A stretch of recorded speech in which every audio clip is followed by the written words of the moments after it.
بسم اللہ الرحمن الرحیم۔ السلام علیکم ناظرین، کلیم ٹی وی چینل کی جانب سے ایک نئی ویڈیو کے ساتھ میں حاضر ہوں۔ آج کی ہماری ویڈیو امریکہ ایران کشیدگی اور نشانہ کون بنے گا۔ مزید ڈسکس کرنے سے پہلے آپ لوگوں سے گزارش ہے کہ پلیز میرے چینل کو سبسکرائب کر دیں اور اس کے بعد بیل آئیکن پر بھی کلک کر دیں۔ ناظرین، امریکہ ایران کشیدگی نشانہ کون بنے گا؟ دنیا کی نظریں پھر پاکستان پر جم گئیں۔ بہت جلد امریکہ پاکستان کو یہ پیغام بھیجنے والا ہے کہ وہ ایران کے خلاف بلوچستان میں امریکی فوج کو پناہ دے، وگرنہ پاکستان کو اس جنگ میں امریکہ کے خلاف سمجھا جائے گا۔ ایسا ہی ایک پیغام مشرف دور میں بھی آیا تھا کہ پاکستان افغانستان کے خلاف ہمارا ساتھ دے، وگرنہ پاکستان کو اس جنگ میں امریکہ کے خلاف سمجھا جائے گا۔ مشرف نے بنا کوئی بحث کیے بغیر کوئی شرط رکھے امریکہ کو ویلکم کہا، جس پر امریکہ پریشان ہو گیا کیونکہ امریکہ کا اصل ہدف تو پاکستان تھا۔ پھر کیا ہوا آپ سب کے سامنے ہے۔ گیم یہ تھی کہ پاکستان کبھی مانے گا نہیں اور ہم افغانستان کو چھوڑ کر پاکستان پر چڑھ دوڑیں گے۔ ناظرین، کیوں ایران کا سب سے بڑا دوست اور بزنس پارٹنر انڈیا بھی پوری طرح خاموش ہے، جبکہ انڈیا 24 گھنٹے امریکہ کی چاپلوسی، میرا مطلب ٹیسی کرتا رہتا ہے اور امریکہ کو اپنا آقا جانتا ہے؟ تو اس پورے سینیریو میں انڈیا کہاں کھڑا ہوگا؟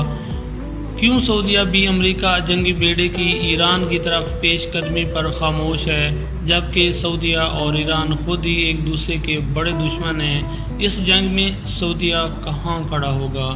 دوسری طرف اسرائیل امریکہ کو ایران کے ساتھ براہ راست جنگ کرنے سے باز کر رہا ہے اور اسے سعودیہ کو ایران کے ساتھ لڑوانے کی تلقین کر رہا ہے۔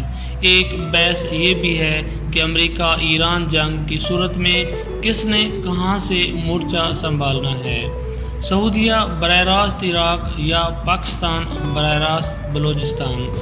سعودیہ براستہ عراق یا پاکستان براستہ بلوچستان؟ کیونکہ ایران کی بڑی اور محفوظ سرحدیں تو انہی ملکوں سے ملی ہوئی ہیں۔ ایک بحث یہ بھی ہے کہ اس جنگ سے کس کا نقصان اور کس کا فائدہ ہوگا۔ یقیناً جو امریکہ کے ساتھ کھڑا ہوگا اس کو فائدہ ہوگا، وہی خوب ڈالر کمائے گا، جیسا کہ پاکستان امریکہ افغان جنگ میں پاکستان بھی اس سہولت سے بہت دیر تک فائدہ اٹھاتا رہا ہے اور اربوں ڈالر سالانہ بطور امداد لیتا رہا ہے۔ خیر، ہم یہ بھی بھول رہے ہیں کہ جہاں پاکستان اور عراق کی بڑی سرحدیں ایران کے ساتھ جڑی ہوئی ہیں، وہیں ترکی کی سرحد بھی ایران کے ساتھ جڑی ہوئی ہے۔ یعنی کہانی میں ٹویسٹ، امریکہ اور ترکی بھی تو ایک دوسرے کے بڑے حریف مانے جاتے ہیں۔ تو کیا یہ سارا ماجرا ترکی کے لیے رچایا جا رہا ہے؟ کیونکہ 2023 میں ترکی پر لگی 100 سال کی تمام پابندیاں ختم ہونے والی ہیں۔ 100 سال کی پابندیوں میں رہ کر ترکی نے جو ترقی کی وہ قابل تعریف ہے۔ پابندیاں ہٹ گئیں تو ترکی کہاں پہنچ جائے گا؟ اب یہ سوال بھی ڈٹ کر کھڑا ہے کہ اس لڑائی میں ترکی کہاں کھڑا ہوگا۔ خیر، واپس آ جائیں، ترکی ابھی بہت دور ہے۔ ترکی میں گھسنے کے لیے 50% ایران فتح کرنا ہوگا اور ایران کو فتح کرنے کے لیے پاکستان کو اس لڑائی میں شامل کرنا ہوگا، اور پاکستان اور ایران کی سرحد بلوچستان میں واقع ہے اور بلوچستان میں سی پیک بن رہا ہے۔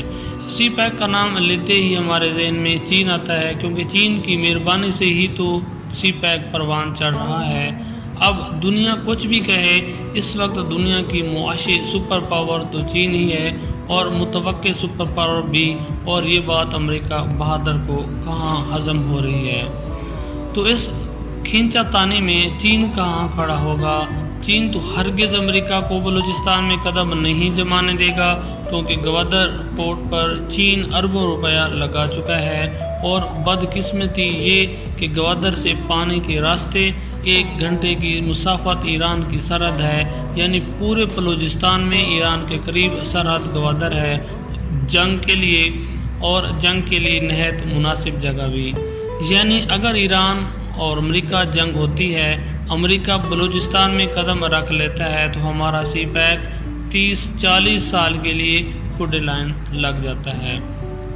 اب مجھے ایک مرد مجاہد جنرل حمید گل رحمۃ اللہ کی بات یاد آ رہی ہے۔ انہوں نے مرنے سے پہلے کہا تھا کہ جس دن امریکہ ایران پر حملہ کرے گا اس دن آ کر میری قبر پر پیشاب کر دینا۔ میرے نزدیک آج بھی جنرل حمید گل کی بات زیادہ اہمیت رکھتی ہے، کیونکہ انہوں نے کہا تھا کہ امریکہ کا نشانہ افغانستان یا ایران نہیں، پاکستان کی ترقی اور ایٹمی اثاثے ہیں جو امریکہ کے لیے پریشان کن ہیں۔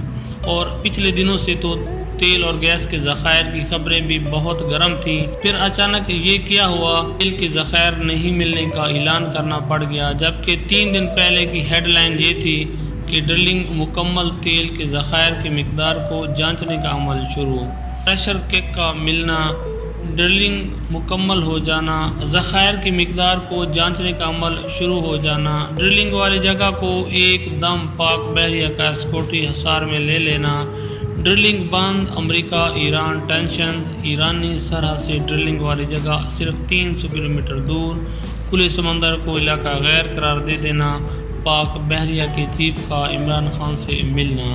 یقیناً معاملہ سیکورٹی رسک ہو گیا ہے۔ ایران بھارت گٹھ جوڑ تو سب کے سامنے ہے۔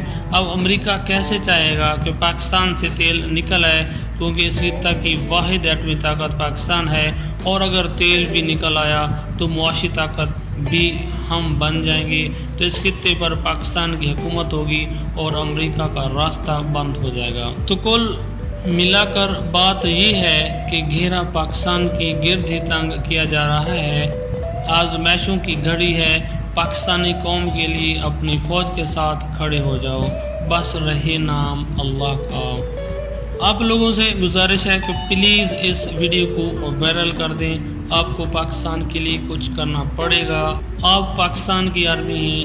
اس وقت پاکستان شدید مالی بحران کا شکار ہونے کے ساتھ اندرونی اور بیرونی خطرات کا شکار بھی ہے۔